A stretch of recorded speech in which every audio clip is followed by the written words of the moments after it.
Hi, everyone. Just before we get going, I want to remind you that everything we talk about and discuss should not be considered as investment advice. The purpose of what we talk about on Catherine Murray Media and Markets on YouTube, as well as Catherine Murray in Conversation With on my podcast, should be viewed as informational and entertainment purposes only. Please definitely do your own research, your own homework, and definitely consult an investment professional before making any investment decisions. And also to note, some of us might hold positions in some of the stocks that we discuss. Barry, so great to be able to catch up with you. Obviously, we've just wrapped up the first quarter of 2021. The four indices in the United States look to show some good performance. Of course, there's still the debate going on in terms of where we go from here, which we'll get to in this longer formatted conversation. So certainly a lot to discuss. But I first actually want to get your take and your perspective for our viewers as it relates to this massive liquidation that really started about a week ago of this family office, $30 billion or so, obviously leveraged. And our viewers should understand that, you're a veteran on Wall Street. You've seen the financial crisis and many other moves in the past. So with a week now gone by almost, what's your takeaway here?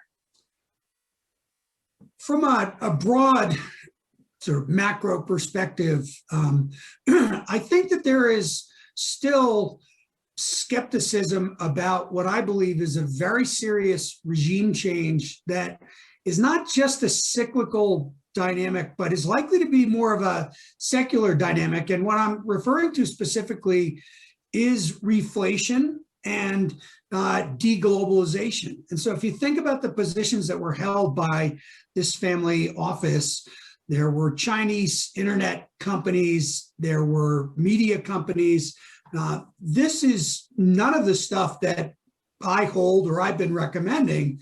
I'm in the reflation thesis, industrials, financials, even within tech, it's got to be the cyclical parts of tech. So semis and semi-cap equipment, a little bit of software because there'll be a recovery there. But the whole positions looked like they were just in the wrong spot for not only what is happening in the early stages, the cyclical part of the recovery, but what's likely to happen through the cycle.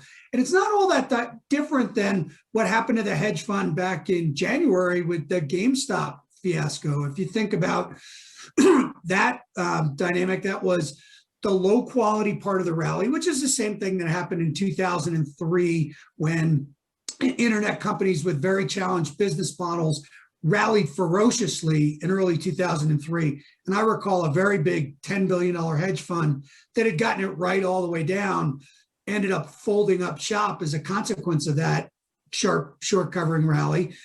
2009 was similar. The lower quality financials rallied more strongly. But if you think again about those positions, challenged bricks and mortar retailers, mall REITs like Macerich, a movie theater company, the most challenged or leverage of the major US airlines. So all those positions were offsides and they were vulnerable, to be sure, this broader trend of reflation. Beyond that, I suppose you could trace this, in a maybe even third order way to all of the liquidity that's been provided by the Fed and the banking system being so desperate to find ways to lend money that, prime brokerage businesses in some of the second tier shops were just overly aggressive and lent a bunch of money to a family office that shouldn't have gotten that amount of leverage. I mean, to have, 6 to 8 turns of leverage on 50 to 100 vol stocks just seems crazy. I called it amateur hour on the street on CNBC, actually. It's a little pejorative. I tend not to be that way, but these were sort of bad positions. So, but again, this is what happens early cycle where people don't recognize these regime changes. We have V-shaped recoveries in the stock market almost every business cycle, but there are different drivers of the cycle and secular winners each and every cycle. And I think this recognition that tech may not be the big winner this go around. It's not going to be about software.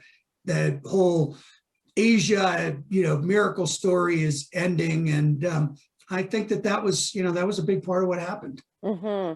And, it's interesting when, you're obviously taking a look at the stocks that they were offside on, and obviously they're not the areas that you would be investing in. But I think for, our viewers and some newer participants in the equity markets, I think they find it hard to believe that a family office can be 5 or 6 times levered. And they also are trying to understand, how did it get unnoticed? And I think that's one of the areas in the market, in the news, that people are trying to understand in terms of, because I guess you're a family office, you don't necessarily have to report your sizable holdings. There's also, of course, talks that they used swaps. Maybe you can kind of just describe a little bit about what that means, as to why we didn't see this. And the reason why that's maybe a little bit important is because there's also concern that, are there more of these scenarios out there? Well, I suspect there are definitely some investors with an undue amount of leverage.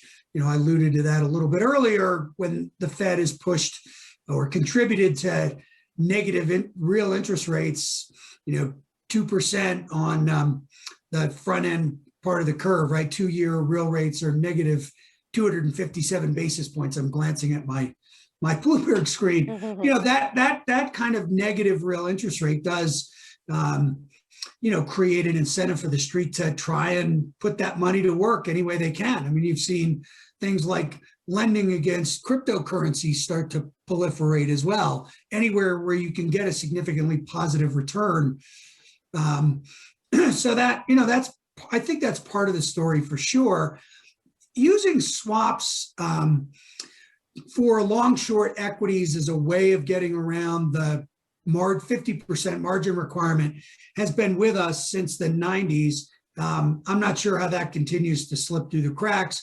I would also, as a sort of a side comment, wonder that everyone who's running a family office must have thought to themselves over the last week or two, oh my gosh, there's going to be increased scrutiny, because they had gotten some leeway from reporting requirements and the like.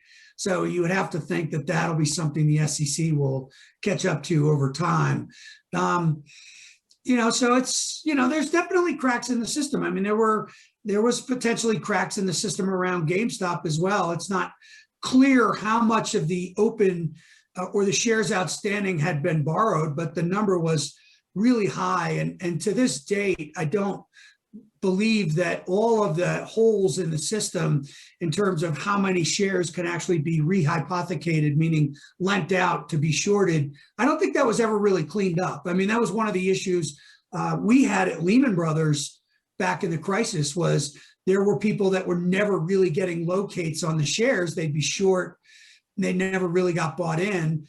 So I still think that there's some holes in the system that, led to some of these problems. I don't think they're systemic, though. I think that was one of the points around all this, is that there's just it's not one of those events that's likely to lead to, a broader market event. We went through the GameStop situation fairly quickly. We went through this one even more quickly. That core economic momentum and liquidity in the system at this stage in the cycle is such that it's very unlikely that this will lead to a broad sell-off or broader problem. But it was it's indicative of the way the market's traded since the financial center, where volatility in general is lower, but we get these specific events, the vol of vol, where we get these just really outsized moves for a couple of days, and that's likely to continue, in part because it was intentional by the regulators to push a lot of the risk outside of the system. So they tried to push it to money managers, to hedge funds, so that if money is lost, it will be private money that's lost, not the government having to step in and bail out taxpayer-supported banks. So they got what they wanted, but we are going to have these episodic crazy incidents, and I think that we just have to accept that. And for most investors, they should view any of these little crazy events as buying opportunities if there's a significant broader equity market related sell-off. Mm-hmm. It's interesting though, and pretty amazing though, you know, when the GameStop scenario happened, and then also, of course, this liquidation, it is somewhat reminiscent of what was leading up to. I mean, if you were in the business like I was, and of course you were during the financial crisis and leading up to it, and of course the Bear Stearns funds that failed, you know, you have to kind of think back and wonder if there is systemic risk, because the way the leverage is allowed to play out in the structure of the markets in terms of not really knowing where those shares are as it relates to what's been going on lately, GameStop and or, you know, probably the family office that just had the margin call. But also, if you think going back to the financial crisis, a lot of the big banks just did not know where their counterparty risk was. That was the conversation then. But to your point now, with the incredible amount of liquidity in there, it's almost as though the liquidity just stopped the falling from continuing. Right, and you know, that liquidity story is part of my broader theme. So one of the main elements of that is the Treasury was maintaining $1.8 trillion in their general account at the Fed for much of the last year or so. They've begun to draw that down. They actually need to get that to $100 billion by the beginning of August as part of the debt ceiling agreement of 2019. They've already dropped that 1.8 trillion balance down to below $1 trillion. A lot of that has gone out in checks to individuals. It's gone into reserves in the banking system. So you've had almost $900 billion flush of liquidity into the system. In addition, and that's over the course of less than 2 months, in addition to the $120 billion of liquidity that's getting created by Fed purchases of 80 billion of treasuries and 40 billion of mortgages every month. So with that amount of liquidity in the system, bank capital as high as it is, bank leverage as low as it is relative to where we were, you know, back in the Bear Stearns Lehman days, that's why you can't get the tinder from these things. They just cause these episodic little vol shocks, and then we move on from there. So interesting. That's amazing, right? The fact that we've got the liquidity right now, and that's helping prevent fires, essentially. Picking up on your point, though, with respect to the Fed and perhaps all the unintended consequences and intended consequences, you know, your most recent report just out it's never different this time. And you do talk a little bit about the U.S. Federal Reserve and the impact that they will end up having on financial institutions' profitability. Can you talk a little bit about that? Because there's a lot of people who've been buying into the financials, believing that, you know, it's now their turn to outperform. Right. Well, listen, I've been overweight the financial sector. It was since the lows, and it was frustrating in the early days. I didn't believe they were going to have the kind of credit event that they had the last business cycle. The change in accounting standards that forced them to take expected reserve losses over the entire term of the loan meant that they reserved more in the first and second quarter of last year than they did during the entire financial crisis. So to me, it looked like the sector had gotten unduly cheap and the credit cycle wouldn't be nearly as significant as it was last go around. And that's turned out to be the case. It took a rally in interest rates for investors to start getting interested in the group. You know, we're in a tricky spot with that group right now, in part because we're about to start earnings in 2 weeks' time. I think it's actually 2 weeks from today when JP Morgan and Citi kicked the earnings season off. But you're going to see very tepid loan growth this quarter. You're going to see very high cash assets, which acts as a real drag on profitability. You're not going to see the asset turnover that investors think that they're going to get from the steepening of the yield curve. Net interest income, net interest margins are likely to be disappointing, but the credit cycle story will be really good. And so you'll start to see reserve releases, and that'll boost profitability, at least in as much as not having to take these credit charges will boost profitability. But the real issue for the group is, can they get return on equity back above 10%? And that's a very key level. in the 1950s, when we had a very tight regulatory environment like we did in the 2010s, and we had very similar monetary policy, we had explicit interest rate caps.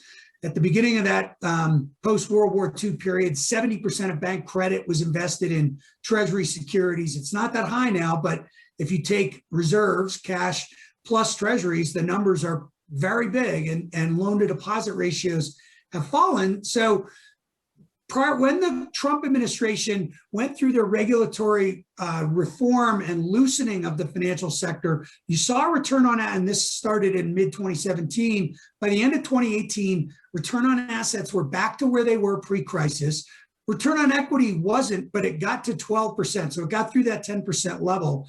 It was never going to get back to 20 because there's not as much leverage in the system.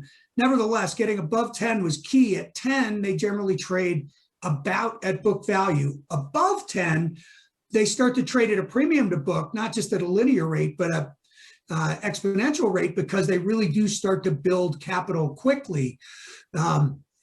It's not clear to me with this level of cash and reserves and the Fed not continuing the exemption for treasuries and cash in the supplementary leverage ratio. This is the total amount of leverage they can have.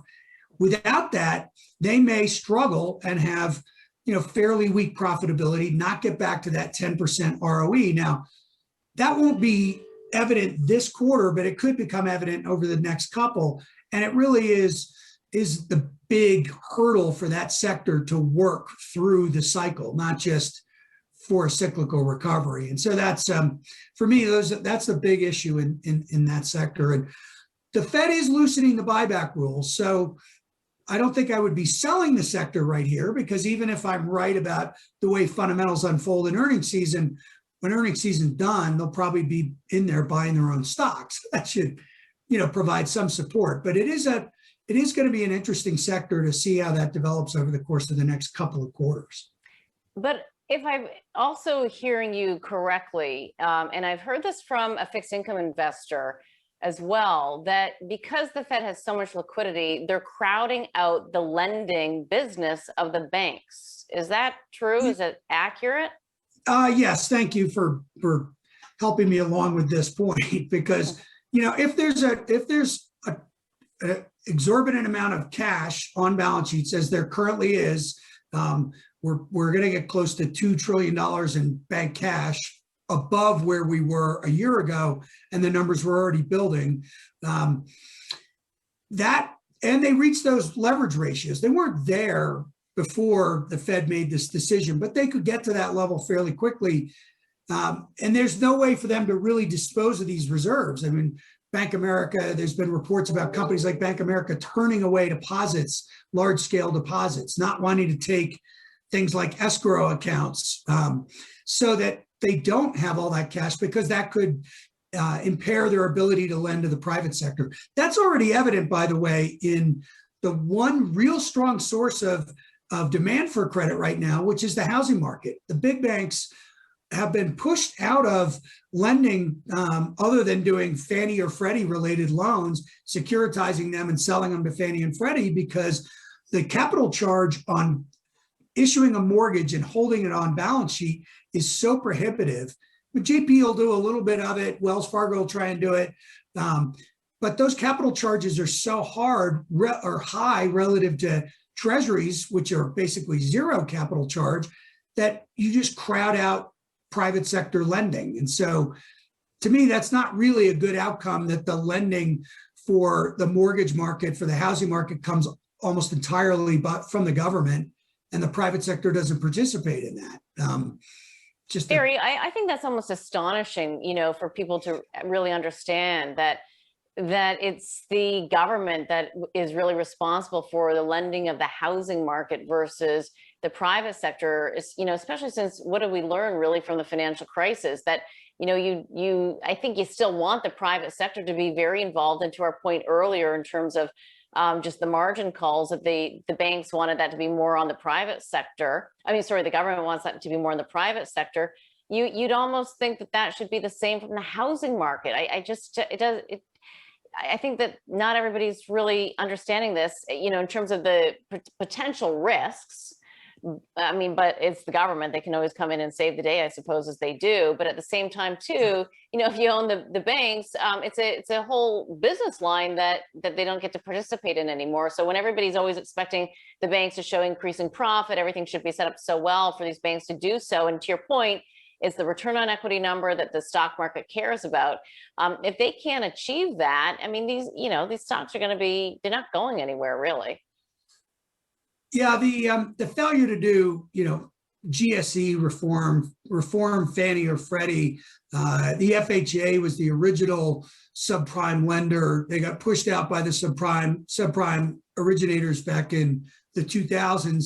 They are the subprime originator. So, the government really does control a flow of credit to the housing market. And I just, for the life of me, don't understand why they wouldn't lower the conforming loan limits and just keep gradually pushing it down and try and bring more and more private capital into the market. But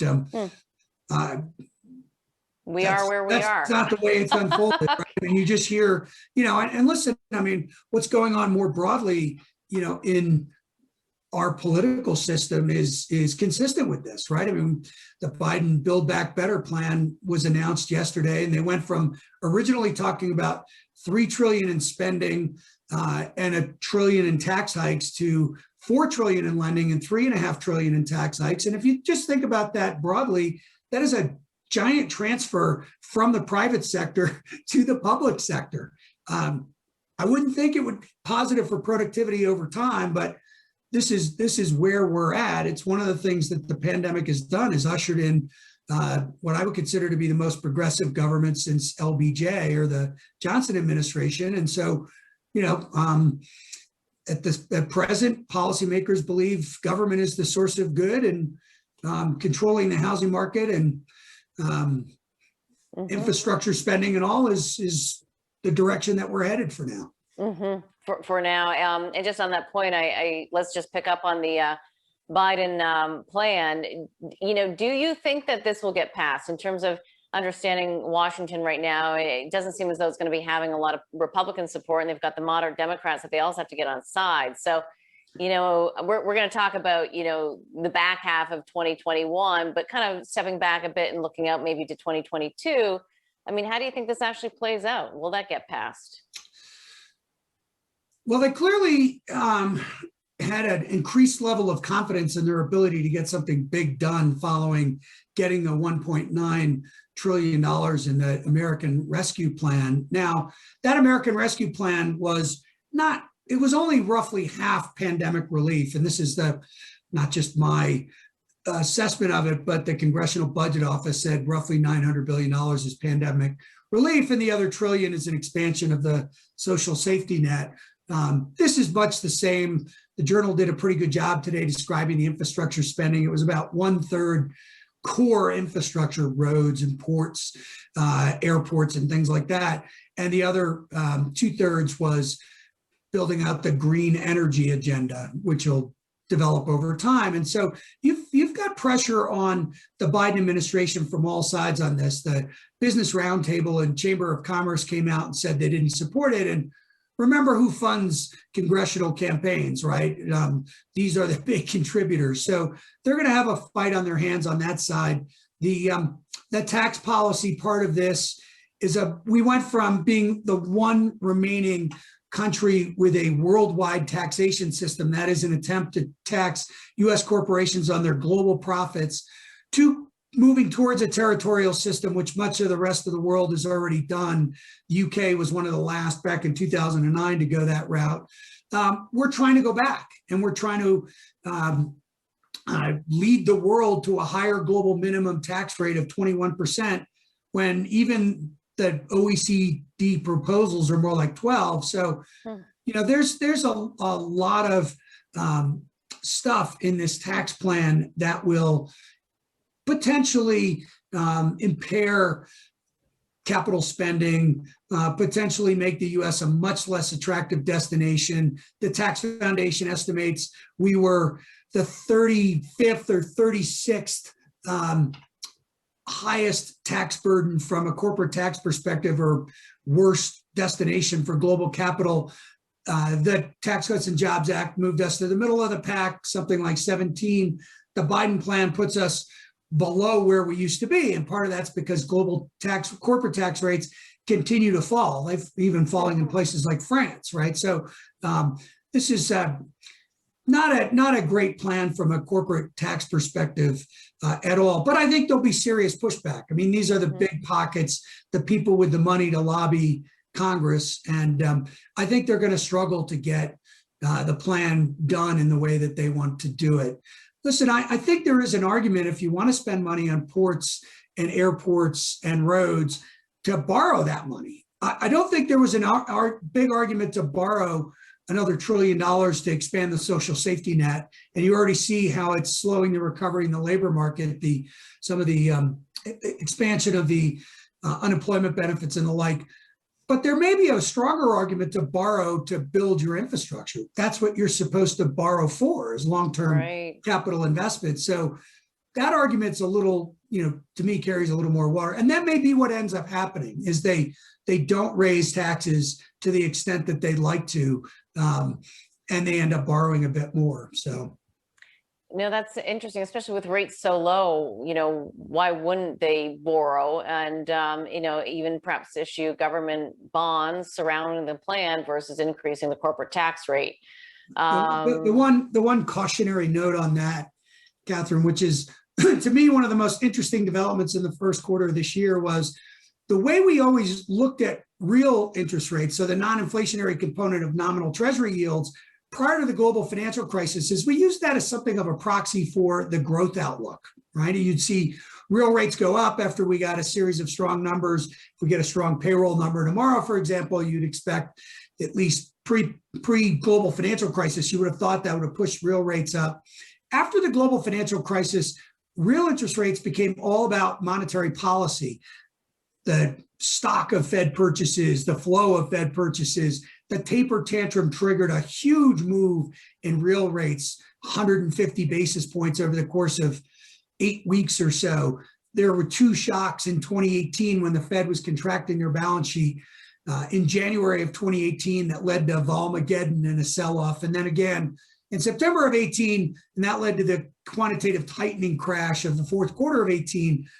Well, since January 5th, which was the date of the Georgia Senate elections that flipped the Senate and turned it into a blue wave, you've seen a very significant move in real rates, particularly in the part of the curve where the Fed is not participating. So the very long end, 30-year real rates, the Fed average purchase is about 6 years.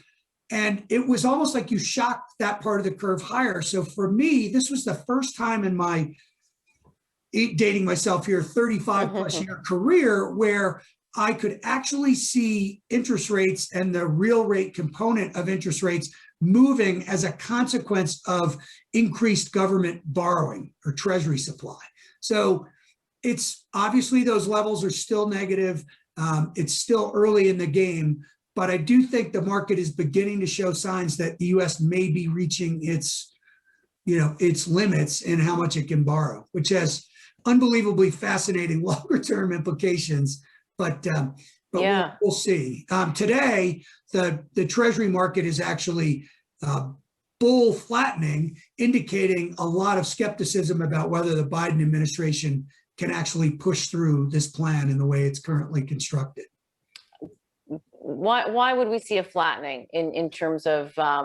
Because the market, well, two things. One is the market is probably skeptical about the amount of spending they'll actually be able to do, given how much of this is green energy related, and whether there's a lot of pushback on that from some of the moderates, the Joe Manchins and all the world that know what that means for his state of West Virginia.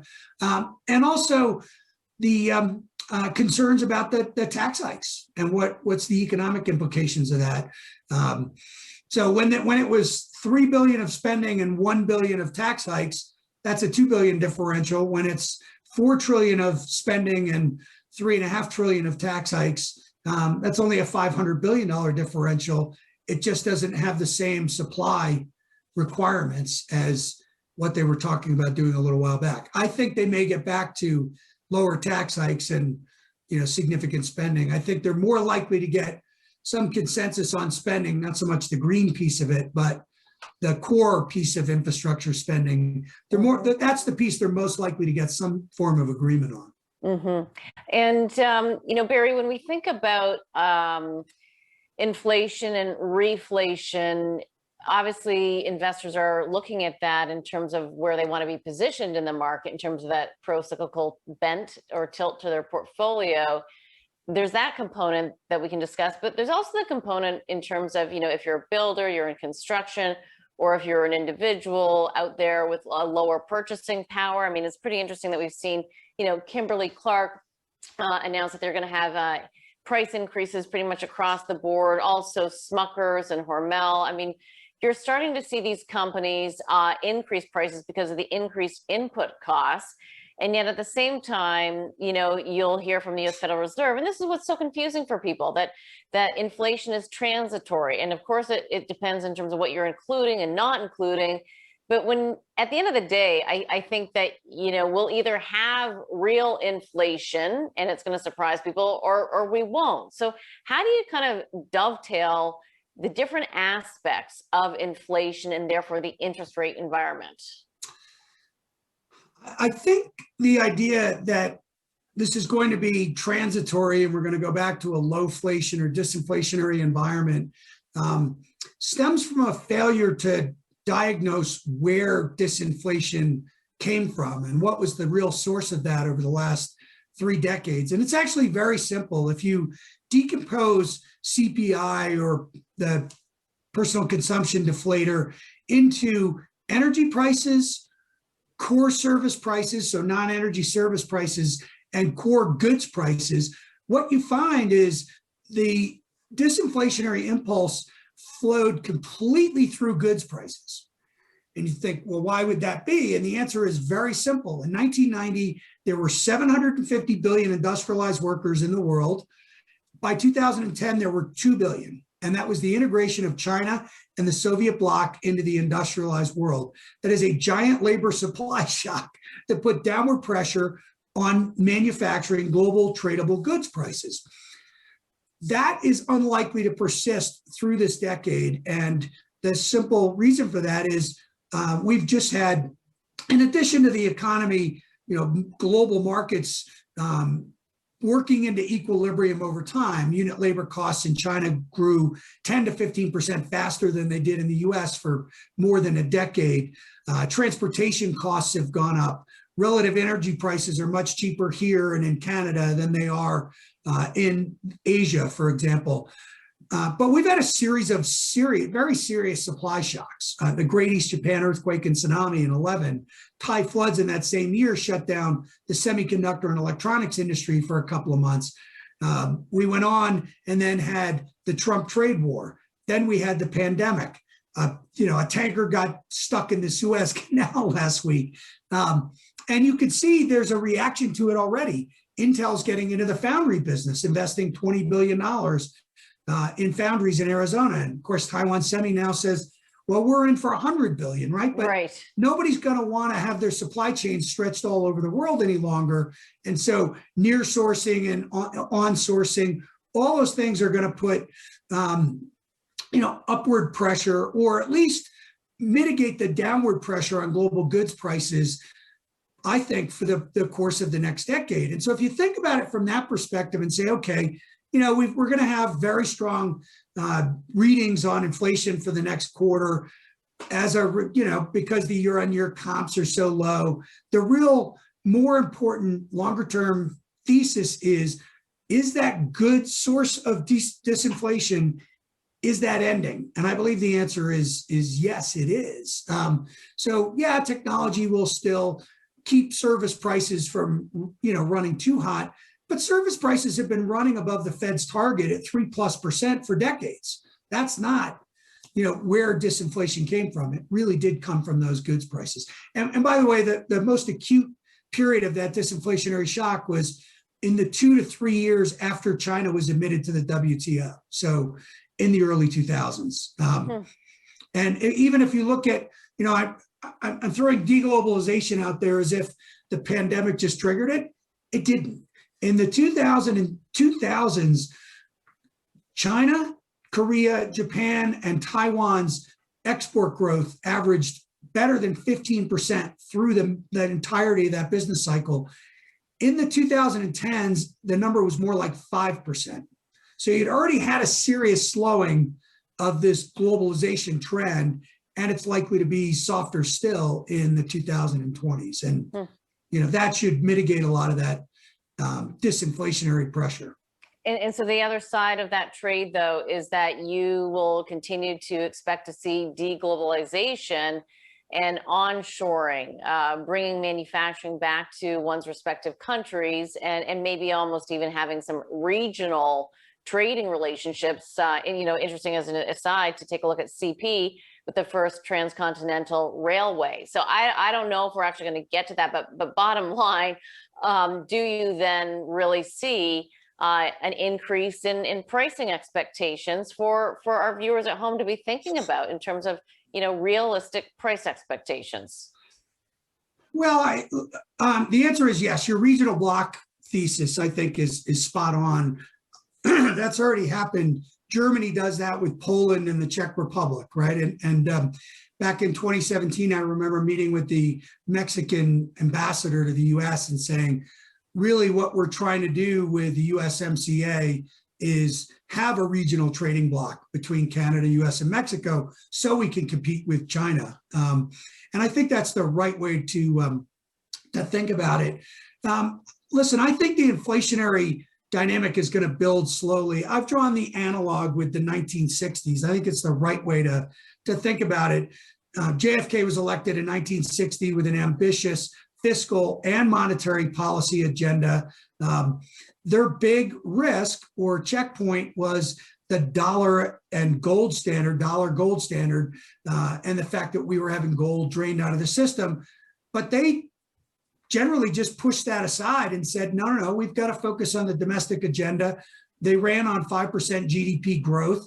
They expanded fiscal policy. They expanded monetary policy. That went into hyperdrive under LBJ with the guns and butter routine. And for the first 5 to 6 years of that business cycle, reflation was really good. We went from averaging something like 8% earnings growth to 15% earnings growth. The PE had gone from 7 at the end of World War II to 20. It stayed at 20 because growth accelerated. And so all was good. But then eventually inflation got away from us. Nixon took us off the gold standard, and inflation, reflation turned into inflation. We're a long way from really worrying about inflation, even with what I've described about deglobalization. China, Germany, Japan, Korea, they all have massive excess goods capacity. They're going to sell product at whatever they can just to meet their fixed costs. So it's going to take a while for those countries to restructure away from mercantilism and prices to really start to rise. I'm merely arguing they won't fall the way they did. And so those inflation pressures will build over time. As it relates to, to housing and the cyclical elements there, that's, that we can circle back and look at the Fed and say, yeah, I'm not sure how long you're really going to want to keep this ultra easy policy in place. Not to mention, when you look at broad measures of labor market slack in this country, we are nowhere near having as much slack as we did in 2009 and 2010. We're more like 2016. The job openings rate, the layoff rate, the quits rate, all those various other measures of labor market slack, even the labor force participation rate for prime age women who were really impaired by our teachers unions who wouldn't go back and teach in class, that is at the average for last business cycle. It's down from where it was at the peak, but it's not nearly where it was in 2009 or 2010. So there's not all that much labor market slack out there. The Fed narrative that we have 9 million fewer jobs than a year ago is really overstates the case for labor market slack. And wage growth, as an aside or in a related note, was falling at this point in 2000 and early 2010 in the early stages of the recovery. It's barely fallen this cycle, even when you look at measures that account for mix shift, like the Atlanta Fed wage tracker.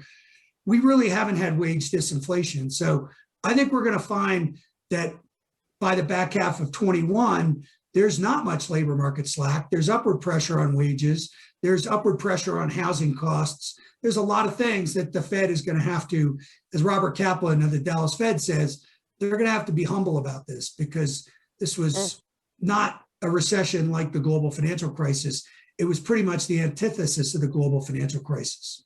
So that leads me to a question that gets asked so often now in the press and amongst strategists and investors, which is, do you think that, given what you've said, that we could see some wage inflation, and certainly from a near-term perspective, to your point, prices aren't necessarily going to fall. Maybe we get a bit of an uptick. But if in fact the yield curve starts steepening, do we have confidence at all that the Fed will be able to manage the steepening yield curve, the rising interest rate expectations, number one?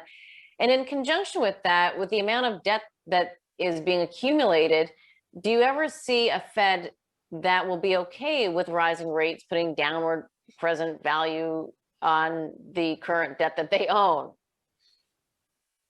If that makes sense. So here's the way I would think about the Fed and the sequencing of events is that'll get them to talk about tapering at least.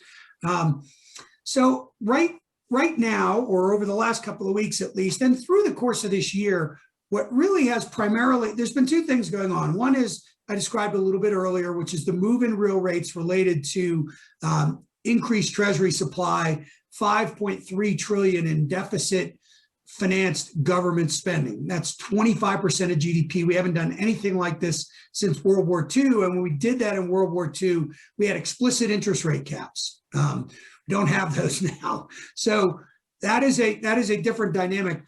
But inflation break-evens have been rising steadily, right? This is the market implied inflation component of nominal interest rates.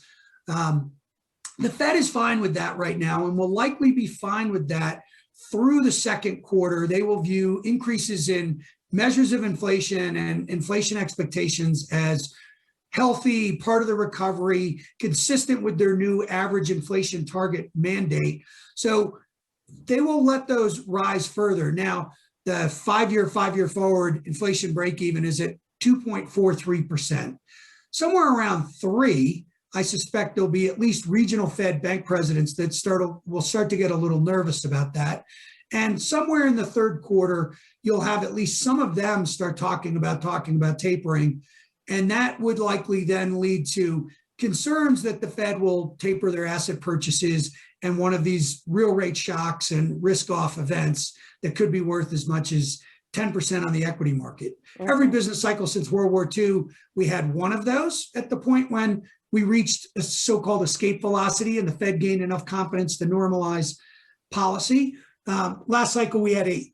And it was the end of QE1 and a QE2, so on and so forth. We'll have a series of those this cycle. The first one I would expect to be sometime in the third quarter. The secondary question you asked, though, is will the Fed be able to respond in the way that Janet Yellen said they could, or former New York Fed President Bill Dudley said they would, or Jerome Powell, which is, we have the tools to deal with inflation?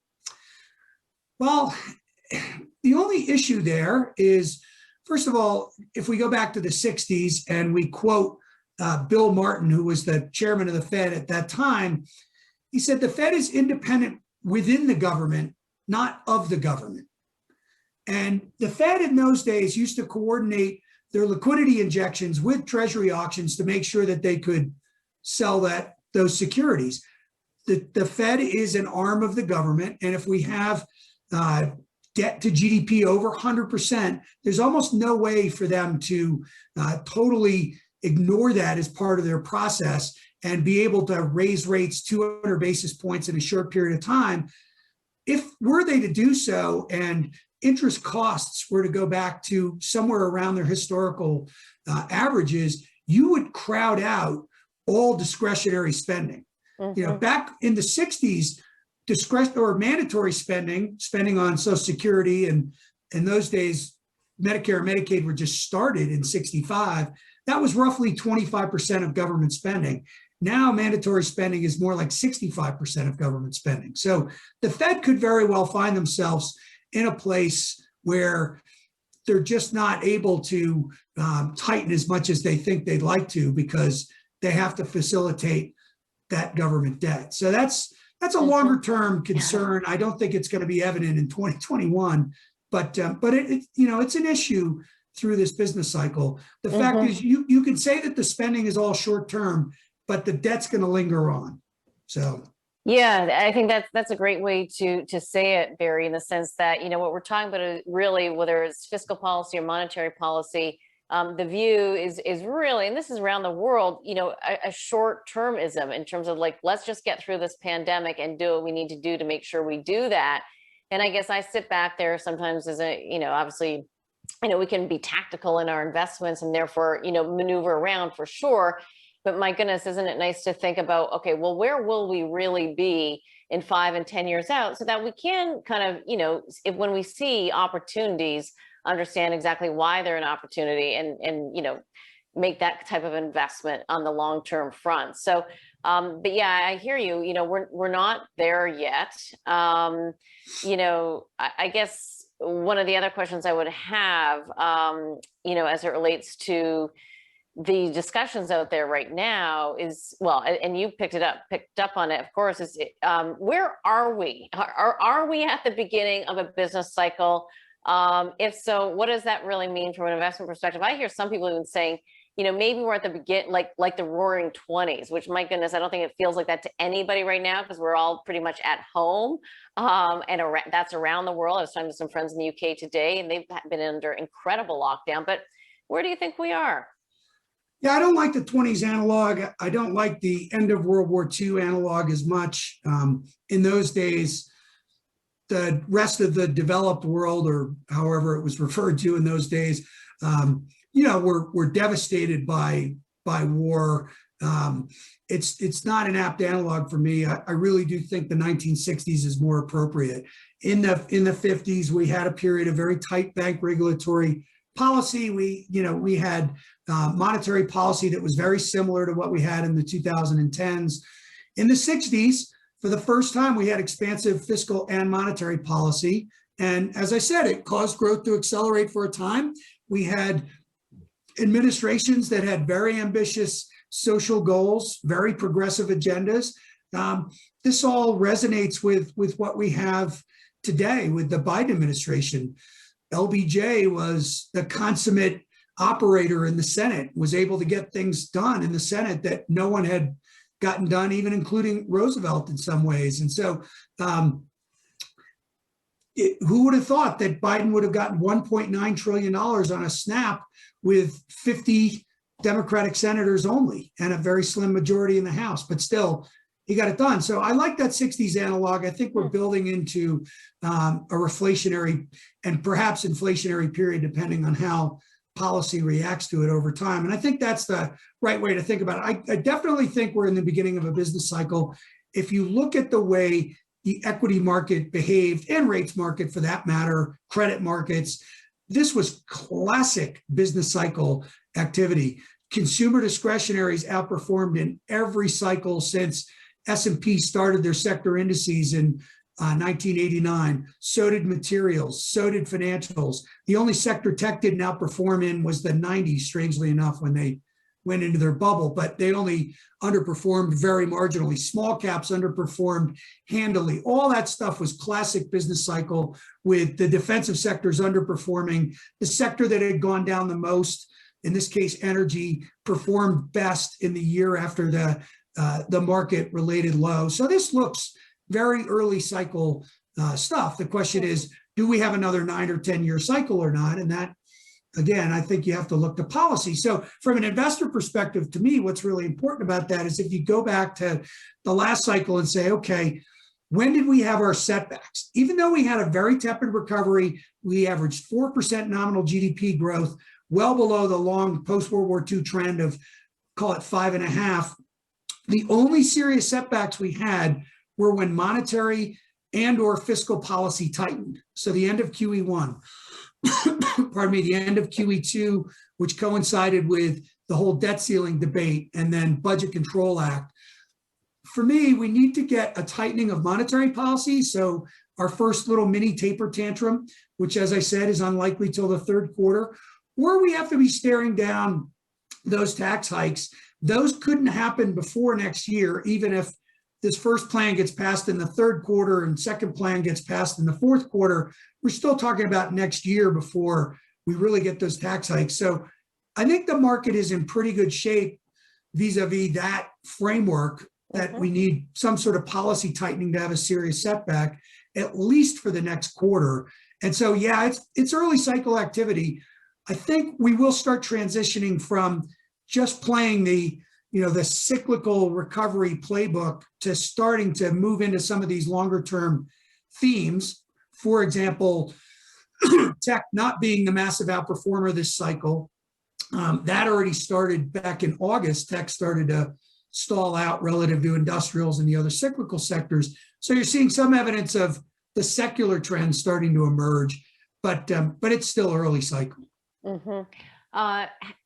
Given that, where do you want to have your overweights? And in particular, because we have seen quite a run up on a year-to-date basis, and certainly small caps have shown some great performance. They've been a little bit on the weaker side lately, but is there still opportunity in some of those areas, or are you concerned from a valuation perspective, or do they grow into their valuations?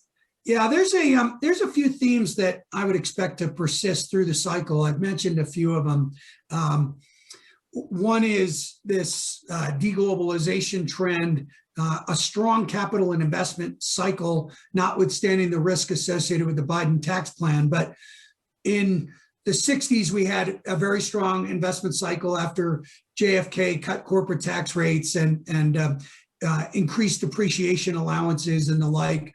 In the 90s, we had a very strong cycle after the 86 tax reform. And there were other cases for that too, generally stable prices and a need to build our capital stock. So I think the capital spending story is going to be pretty solid this cycle. I also think, that deglobalization trend plays into it. I would also expect the benefits of digitization, movement to the cloud, to accrue to the users of that technology from the producers of that technology. So that means really building out the industrial Internet of Things, using technology to deliver healthcare services. It's already happened in the consumer sector. It should be increasingly evident in the financial sector. Whether the big banks get it or it's fintech that gets it is a little unclear as of yet. But for me, then, if you think about those broader trends, as well as a recovery in global trade and manufacturing from not just the pandemic, but from the manufacturing recession that resulted from Trump's trade war, industrials lines up with almost all of those sectors. So that sector, industrials, materials, you may have heard Jeff Curry of Goldman Sachs talking about over-investing in the new economy and under-investing in the old economy for the last decade.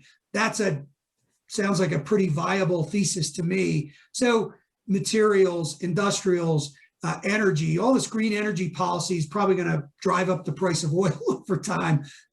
So I like energy as well. I also think that shale has fundamentally changed. Will stabilize the return on invested capital in that sector because it changed the elasticity of supply, made it less of a boom and bust in the final price. So those cyclical sectors for me are big winners through the cycle. Healthcare is not so much a cyclical sector, but could be a beneficiary of finally getting technology innovation adoption in this country. And the pharmaceutical sector, probably some price controls as a consequence of their performance with the vaccines and the pandemic. So those are the sectors that I think you really should be positioned in. And for me, technology is no better than a market weight this cycle. But right now, I want to be in the cyclical portions of that sector. So I want to be in semis.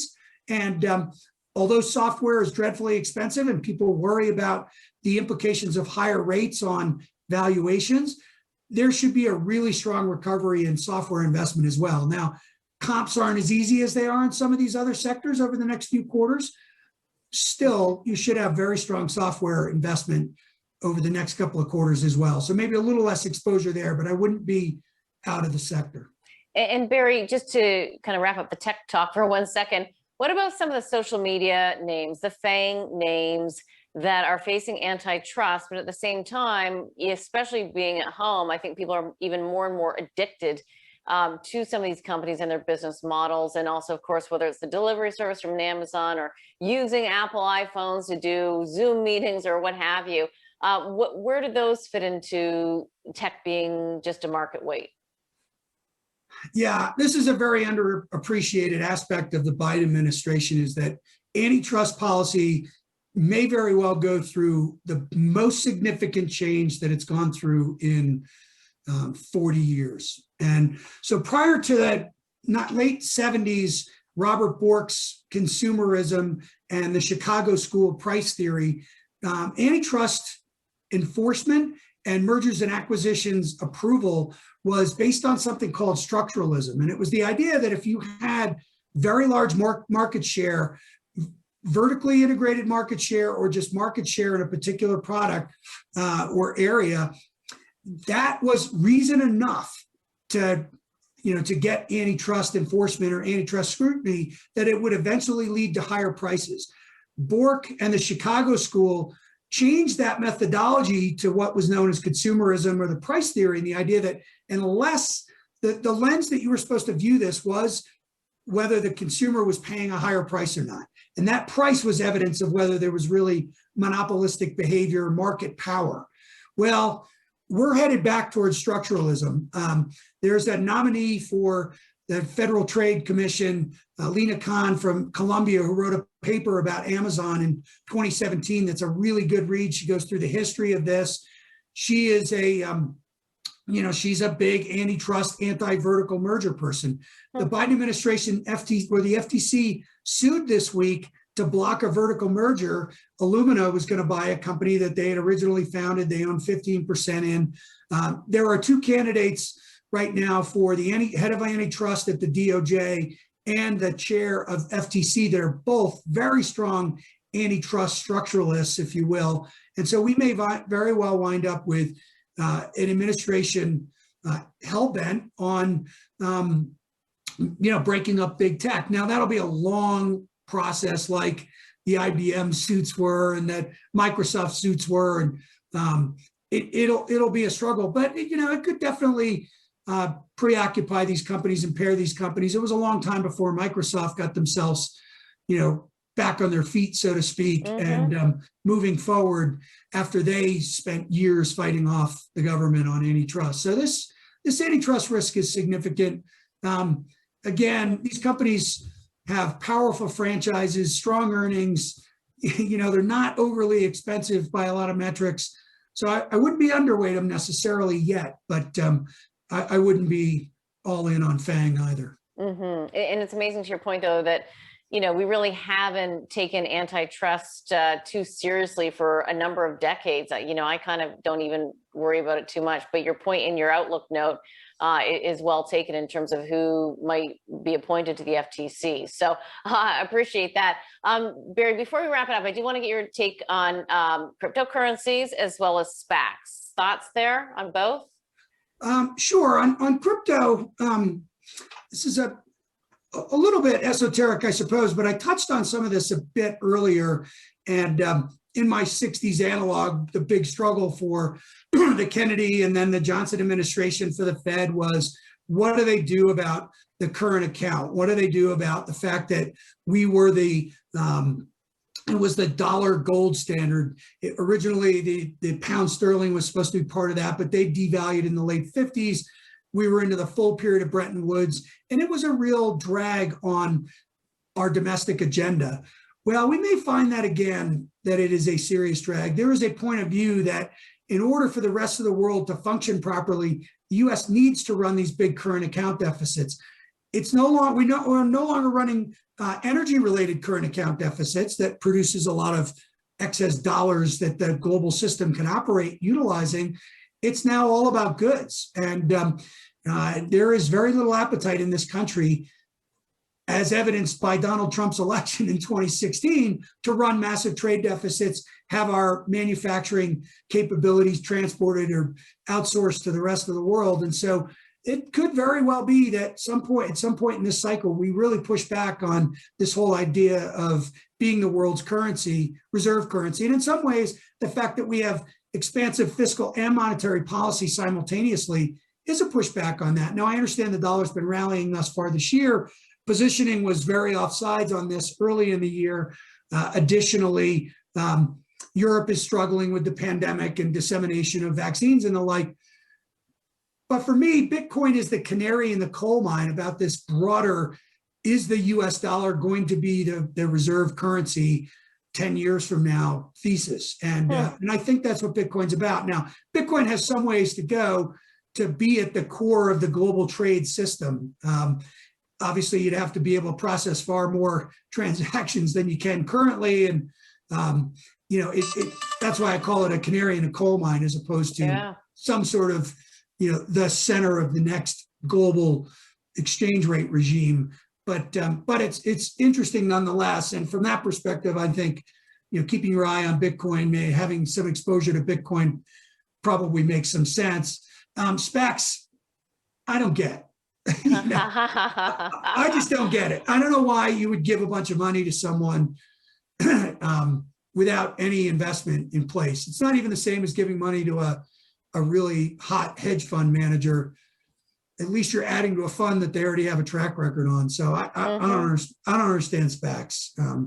Maybe part of it is just we made it too tough for companies to come public, and that's part of it. But I don't know.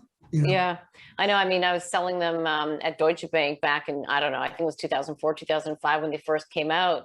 And I would be, obviously you're supposed to sell them to money managers, and my clients, big institutions, would say, why would I buy that?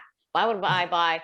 That's my job. So it's like, I don't know, but it is an interesting structural aspect to companies going public or entering the public markets.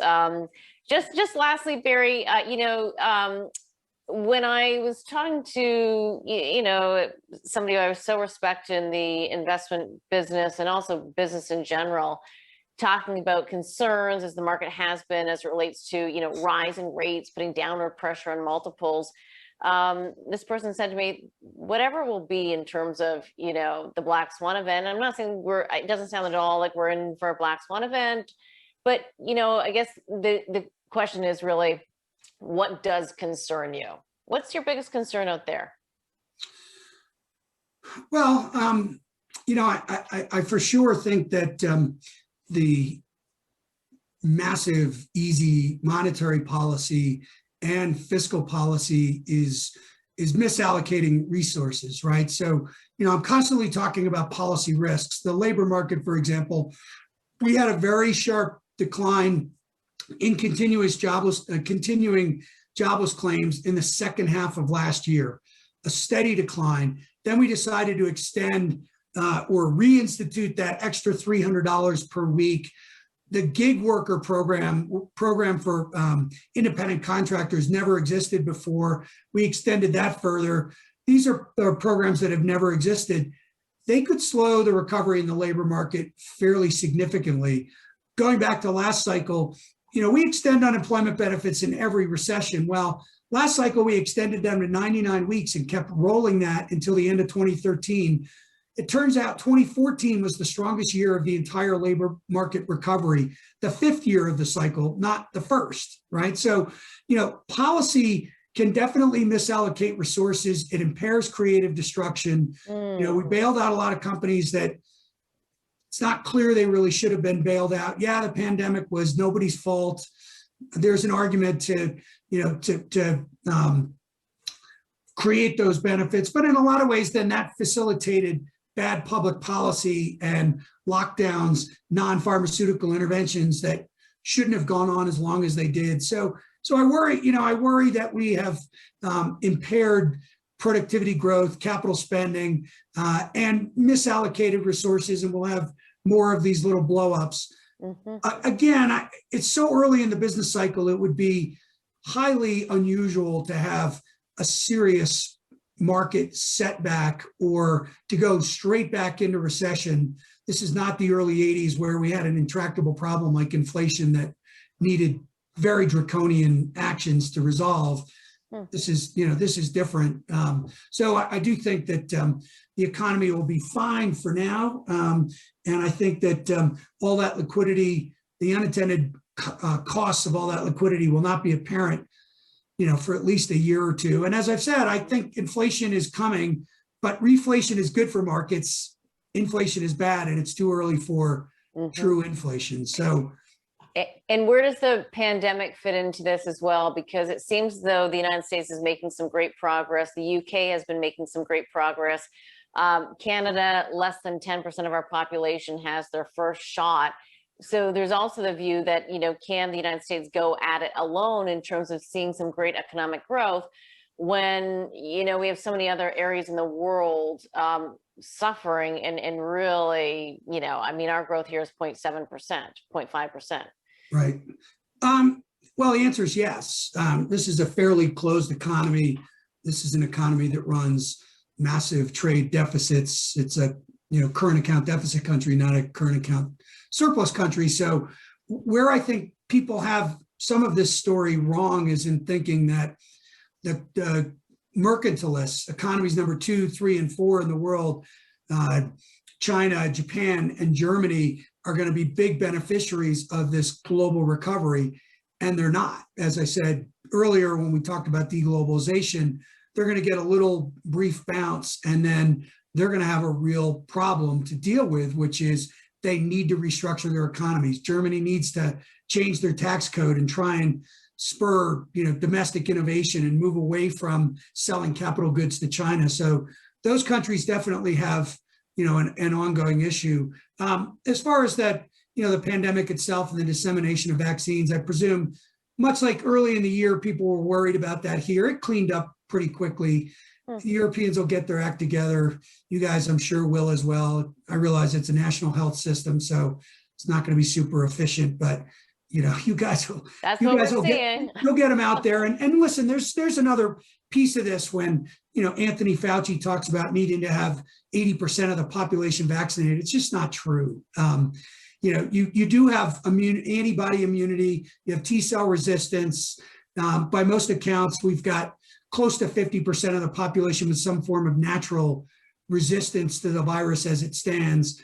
And then you pile vaccines on top of that, and you'll find that the curves will fall really sharply, particularly as the weather gets better in the Northern Hemisphere. So, I'm less concerned about that. I don't really think the pandemic has been a serious market factor since the fall wave in Europe was sort of the last point when it really impacted the markets in a meaningful way. So I've been looking past that for a long time, but I looked past it at the lows too, because there's a lot of history around this. And, the market was not going down in 1918 during the Spanish flu, it was going up.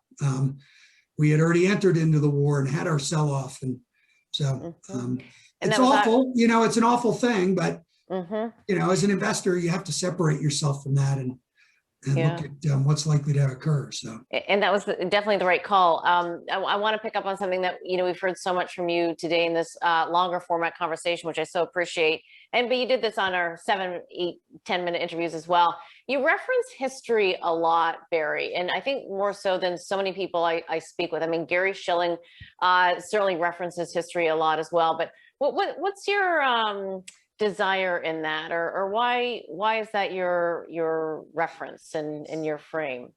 Oh, it's a lifelong love. I was pouring through James Michener novels when I was a teenager, and James Clavell books, Shogun type, and I've always loved history. I had a minor in it in college in addition to a minor in finance and a major in economics, and I've just always focused on financial history, economic history. I'm working through Alan Meltzer's History of the Federal Reserve right now. I'm in 1966. To me, it just really helps, frame these dynamics. They're all different to an extent, right? But there is so much information to be gleaned because human nature repeats, and we go through these presidential cycles and swings from left to right, and monetary policy evolves, but in the early 60s, this country moved from being focused on inflation to being primarily focused on unemployment, just like we are today. So there's so much to be gleaned from that if you understand it and appreciate it, and it just helps you set down a roadmap for thinking about what's likely to occur. And to your point, being able to look through and referencing, of course, that the market was actually up in the 1918s. So right. I refused to use the word unprecedented in about April of last year, right? And because in a lot of ways, what happened last year was not unprecedented. We've had at least three very significant stop-start, sudden stop recessions. I think that's what Muhammad Al-Arian called them. We had one in 58 in the midst of a pandemic. We had one in 1980 when Carter put credit controls on the economy. The Iraq War was something of a sudden stop recession. So there was precedent. You just had to look deeply at it, and then it helped helped me a lot frame out the magnitude of the risk back in March a year ago, and how the recovery was likely to unfold. And so far, so good. Absolutely. Barry, we'll leave it there. Thank you so much for your time, your knowledge, the background that you've shared with us today. It's incredible. Definitely a lot for people to think about, and hopefully, they can understand it even more so with a little bit more time that we have to be able to explain kind of the background. Oh, absolutely. And by all means, follow me on Twitter, sign up for my research, ironsidesmacro.substack.com. And like the title of my research, it's never different this time. So. I know, I saw that. I love it. And I'll make sure everybody has your information as well. So I know you, of course, have a big institutional following, and I'm sure some more individual investors, but also importantly, we'll go back to the top. Family offices. Some of them are very big around the world. So we'll make sure everybody's got your information. So Barry, thanks again. Enjoy Vail, Colorado. Thanks, Catherine. Okay, talk to you soon. Bye.